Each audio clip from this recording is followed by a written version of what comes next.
Welcome to the course Business Analytics and Data Mining Modeling using R. So, in this particular lecture, we are going to start our discussion on artificial neural networks. So, let's get started.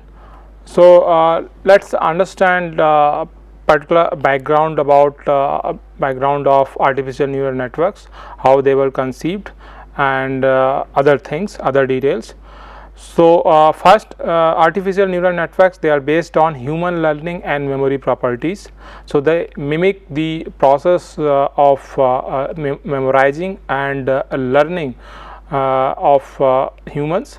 So, that is mimicked by these models, artificial neural networks model.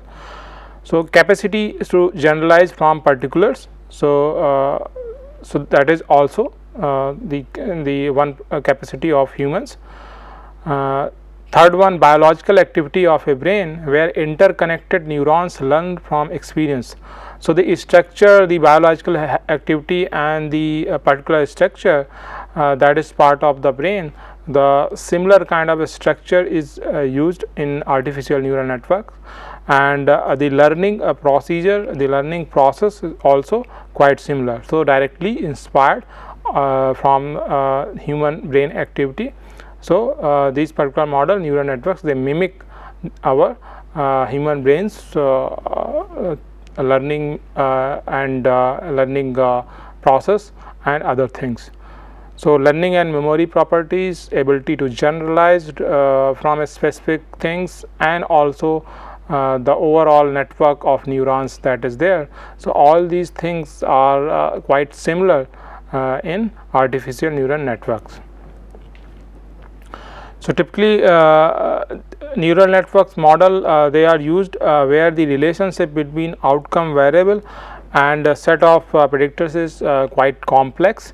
So, because of that the applications in finance and some engineering application, few example are given here. For example, credit card fraud is a finance application to detect whether a particular whether there is some fraud in a particular credit card account. And then engineering discipline, one example is autonomous vehicle movement. So, that whether movement of whether the steering has to be moved left or right. So, those kind of things can also be predicted or classified using artificial neural network.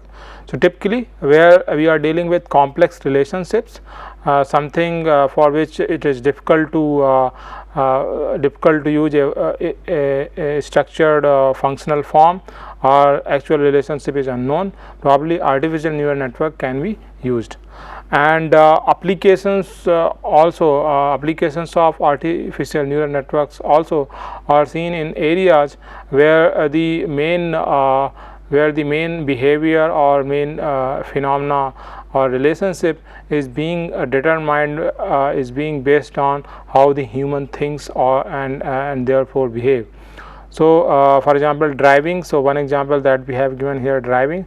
So, driving is essentially how a person, how a driver thinks about moving their car in a congested traffic environment. How people plan and execute credit card related frauds. So, that is also how human brain thinks and plan things. So, therefore, those things are difficult to put it in a functional form. However, they can be modeled using neural network, because neural network also mimic the properties of human brain. So, as discussed, they can model complex relationship. So, they are flexible data driven model. So, we are not required to specify the form of relationship. So, like in linear regression, we assume that the relationship is going to be linear, the relationship between outcome variable and set of predictors, that is going to be linear. So, that is the assumption. In logistic regression, we assume that we use that logistic function as the form of relationship. And in this particular case, neural network, we are not required to specify any such form, linear or logistic or other forms. So, useful technique, especially useful technique when functional form of relationship is complicated or unknown. So if we don't know the actual relationship, or it is quite complicated, so in such situation artificial neural networks are quite useful, as I have talked about. Any specific areas where human activity, the way human thinks, becomes the core part of that big activity. For example, driving, or some of these frauds, the financial frauds that happen. So there the applications of neural network have been quite useful. Another important aspect of neural network is that linear and logistic regression, these can be conceptualized as special cases of neural network, which we will see that later in the lecture. Now let us move to next point, that is neural network architectures. So there are various neural network architectures that are being used. However, the most popular one that is typically used in data mining is multi-layer feed forward network. So this is the architecture that we would be using for our discussions and exercises, modeling exercises. So multi-layer feed forward network, this is the neural network architecture that is used in data mining. So let us understand the multi-layer, the architecture of multi-layer feed forward networks. So they are fully connected networks, so comprising of multiple layers of nodes. So there are multiple layers of nodes, and there is a one way flow and no cycle. We will see this through a diagram. Then we have typically we have three types of layer in multi-layer feed forward networks. First one is first layer is input layer, then we have a series of hidden layers, and finally we have output layers. So a typical neural network diagram is something like this. So you can see first we have input layer. So all these circles, they are actually nodes. This whole diagram is called a network, specifically neural network, and these circles they represent nodes. And we have three types of layer as discussed. Input layer, so we can see some nodes here, and these nodes are connected to next layer of nodes, which are called hidden layers. So we might have one or more hidden layers. So input layer nodes are going to be connected to to these hidden layer nodes in one directional sense, and then these hidden layer nodes would finally, the last hidden layer nodes would finally be connected to nodes of output layer, right. So this you can see one node is there in this particular output layer. So this is a typical neural network diagram, and specifically for this architecture, multi-layer feed forward network. So let us get back to our discussion. So as I said in the diagram that we saw, typical neural network diagrams, we saw that all the nodes were fully connected. So comprising of multiple layers of nodes. So there were multiple layers, input layer, then series of hidden layers, then output layer, and we saw that there was one way flow and there were no cycles. So there were no feedback loops, there were no cycles. So input layer, that was the first layer of the network. So typically the predictors, the variables that are part of the modeling exercise, they corresponding to each of those predictors, typically we have a node in input layer. So if we have p predictors, typically we have p nodes in input layer. Then we have hidden layers. So they can be one, they can be, there can be any number of hidden layer nodes. However, typically single hidden layer node is sufficient to model even the highly complex situations, highly complex relationships.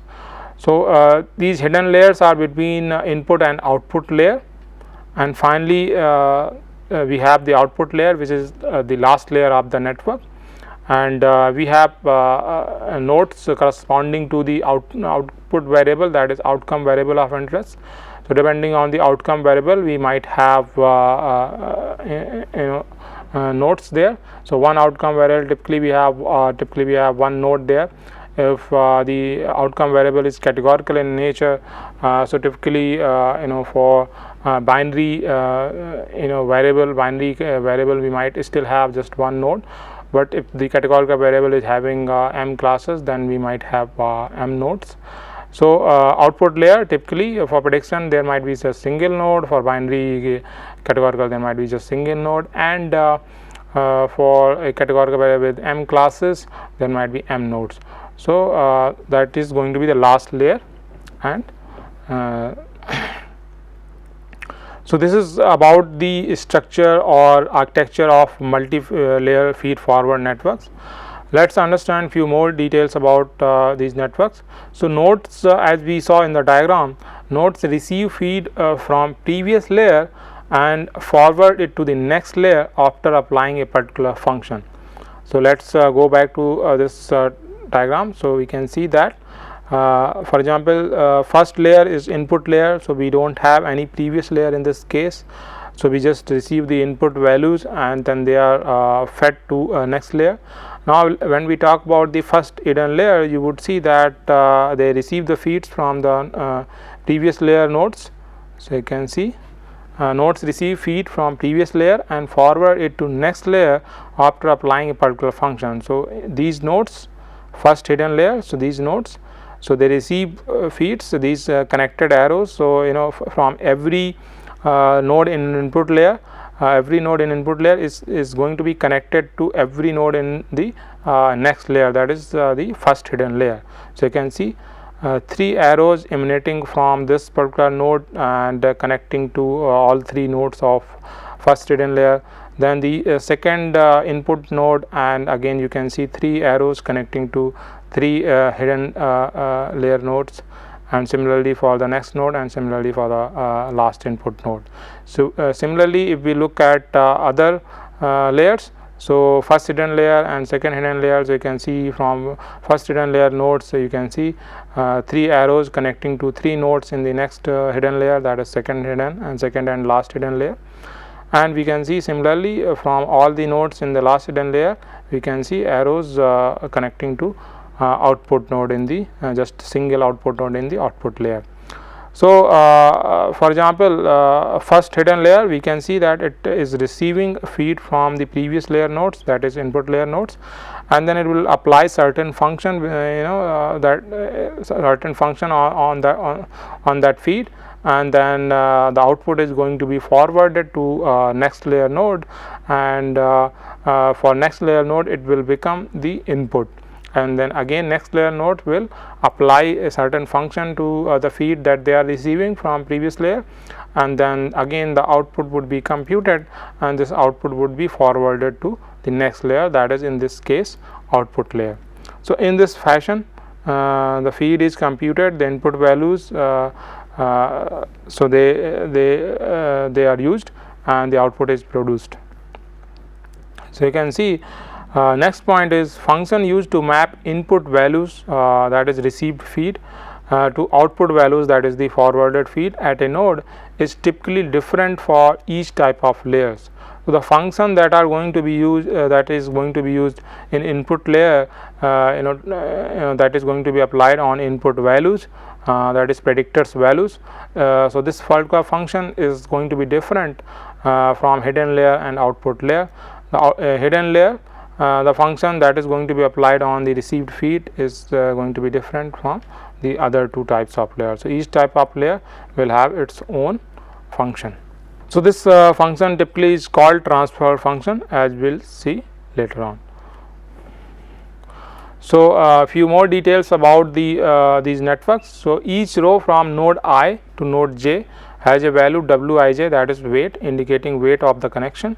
So, in this particular neural network, so if this node is connected to this particular node, if this is the node I and this is node j, then the arrow connecting these 2 nodes, this will represent, this will have a weight, this will have a weight called wij, and it will represent the weight of the that particular connection, strength of that particular connection. Each node in the hidden and output layers also has a bias value, that is theta j, equivalent to intercept term. So, we will see that these nodes, hidden layer nodes, first hidden layer, second layer, hidden layer, and then the output layer. So these particular nodes, they will also have a bias value, right. So all these nodes will also have a bias value, and which is going to be equivalent. So you can consider the scenario in this fashion, like these connected arrows, they are bringing the feed to this particular node, and the output level of the output that is going to be produced, that is being controlled by these bias values, which is equivalent to what we have intercept term in linear regression. So in this fashion, these values are controlled, and the feed is forwarded to the next layer. So next important aspect is computing output values at nodes of each layer type. So how do these values are computed at each layer, and nodes at each layer, each type of layer. So let's first discuss the input layer nodes. So typically, as I talked about, number of nodes in input layer are typically equal to the number of predictors. So if there are p predictors that we are using in our modeling exercise, then we will have to typically we will have p number of nodes in input layer corresponding to each of the predictors, because all the predictors values would be fed to the input layer nodes, and then the output would be produced that would feed into the first hidden layer nodes. Now next point is each node will receive input values from its corresponding predictor, as I talked about. Now output is same as input, that is predictor's value. So typically the function that we talked about, the transfer function that it is called transfer function, so that we talked about, typically it is the identity function or linear function that is used in input layer. That means whatever input is received, the same input is transferred, same input is fed to the next layer. So the function is linear, so there is no effect is no factor is applied on the input values. So now let's discuss the next type of layer, that is hidden layer nodes, and how values are computed. So hidden layer nodes, what we do is we take sum of bias value and weighted sum of input values received from previous layer, so that is computed. So you can see here theta j, so that is the equivalent of intercept term. So this is the bias value, and then we add weighted sum of input values that we received from previous layer. So let's go back to the diagram and let's try and understand this thing again. So if we look at this particular node, this node in the first hidden layer, so this particular node is receiving values from these nodes, input layer nodes. So if there are p nodes, so it will receive p values. Now each of these connections, each of these arrows will have their own weights. Now these weights would be multiplied with the values that is being received from these input nodes. So each of these input nodes, the values of that is being received from each of these nodes would be multiplied by the weights, and then that would be summed up. Summation would be performed, and then the intercept term, that is bias value, would also be added to this sum. So that is what you see here in this particular expression. So you see that xi is corresponding to, you can see that this summation is starts from I is equal to 1 to p. So that means for each predictor we will have a value, and so that value would be fed to the node, that node that we just saw for first hidden layer and node, and for that matter any other nodes in the hidden layers or output layer.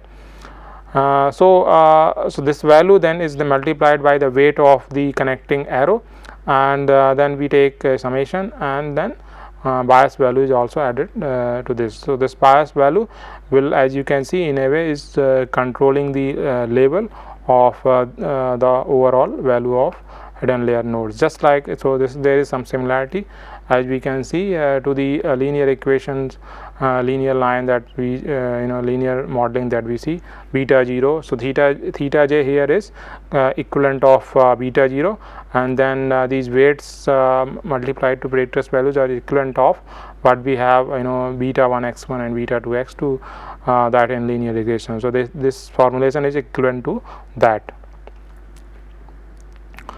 So function g, as we have been talking about, that each layer will have its own function that is going to be applied on the input values that are received at a particular node, and using that function we will get the output values that is going to be forwarded to next layer.